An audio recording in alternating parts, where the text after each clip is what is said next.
Yun guys, nagbabalik ulit ako. Papakita ko nga pala sa inyo yung loob ng aking palasyo. Tas ito yung swimming pool ko, tas may bahay ako dun, ito sa malayo. Pakita ko sa inyo yung loob ng palasyo guys kung gaano kalawak. Tara, pasok tayo.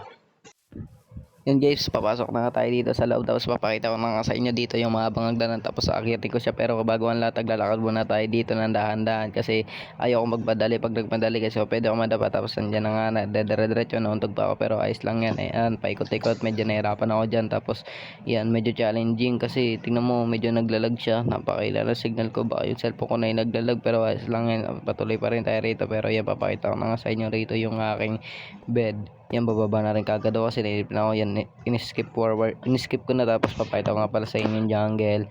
Yan yung jungle, tapos may mga tubig, may mga ano dyan, ilog, yung mga tanim ko. Pinakita ko na sa inyo yung tanim ko, pwede na tayo lumabas dyan, sarado natin. Tapos papakita ko rin sa inyo yung napakalaking hagdanan dito. Pero bago na lahat, ito muna yung aking kusina. Dito kami kumakain ng mga kaibigan, tapos ay may cake. Kapag may handaan, kain lang na kain, walang awatan. Yan, tapos lalabas tayo dyan, pupunta tayo sa may ating kitchen. Yan, dyan nagluluto ng mga ating mga yaya natin. Syempre nga, ano nga yan mansion. Tapos apakalaking mansion. Yan, makita nga tayo dito, muntik pa. Alam ko malalaglag tayo rito nagkamali ba tayo. Yan, pak, laglag, di ba? Na buti na talagang hindi tayo na take down niya, kasi kung na take down tayo, wala, napangit na. Tapos ayan, nagmamadali na ako sa hagdanan, kaso baka muntik na naman ang malaglag dito, pero hindi na mangyayari kasi nga malupit ako.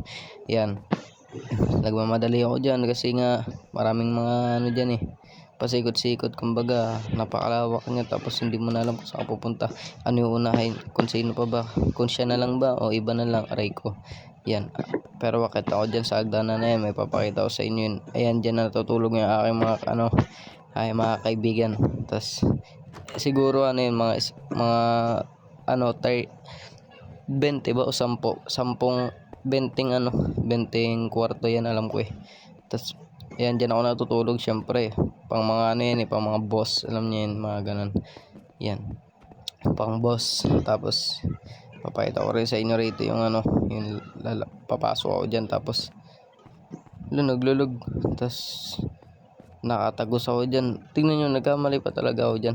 Nagkamali ako ng pasok, napunta ako sa may bubong. Tignan nyo guys, yung bubong dyan, napakaangas ng bubong ko. Pinuntahan ko ba, curious kasi ako, kala kasi meron mga gamit dyan, yung pala wala naman. Tapos nakakabigo lang kasi mahirap isipin na meron na siyang iba, try ko. Tapos malalaglag ako dyan. Nasaktan ako katulad ng pananakit niya sa akin. Oh shit, Minecraft. Ayan, doon ko lang na-realize na lumalayo na pala ako sa landas ko simula nung hindi ko na siya kasama. Yan, magpa-parkour na lang ako dyan. Mas pipiliin ko na lang mahulog kesa manatili sa mga toxic na babae ko. Nagre-relapse pala ako. Yan, tatalon-talon lang ako dyan. Kumbaga, wala nang pakialam kahit mauntog, malaglag, mabalian, masaktan, iniwanan kasi hindi iningatan. Yan, dire-diretso lang ako dyan kasi nga hindi ko na alam kung saan ako pupunta. Naguguluhan ang puso at isipan ko, pero agad-agad may pumasok sa isip ko kung paano makakakit dyan. Alam ko, nagsanay ako dito ng mga martial arts, tapos marunong ba ako mag-parkour. Tapos naisip ko na lang mag-parkour, tumalon na mataas, tapos nilaksan ko lang yung loob ko, kahit masakit ginawa ko yun. Kaya nakalampas tayo dyan na sa mga ganong bagay. Pero kahit na ganon, wag nyo pa rin isipin na hindi nyo kaya. Lagi nyo kaya, basta tiwala lang kayo sa sarili nyo, tapos lagi lang din kayo magdadasal. Yan, pinapakita ko rin sa inyo rito yung mga, wala na akong privacy, pinakita ko na sa inyo yung loob ng bahay ko. Kumbaga, napakabait ko sa inyo. Tas akitin natin yan kasi dito tayo, kasi na-curious ako dyan na-curious ako, parang gusto ko ba ipakita sa inyo lahat. Kasi ang hirap kasi magdamdam ng problema kapag alam mo ikaw lang nakakaano ng problema, tas hindi mo siya share sa iba.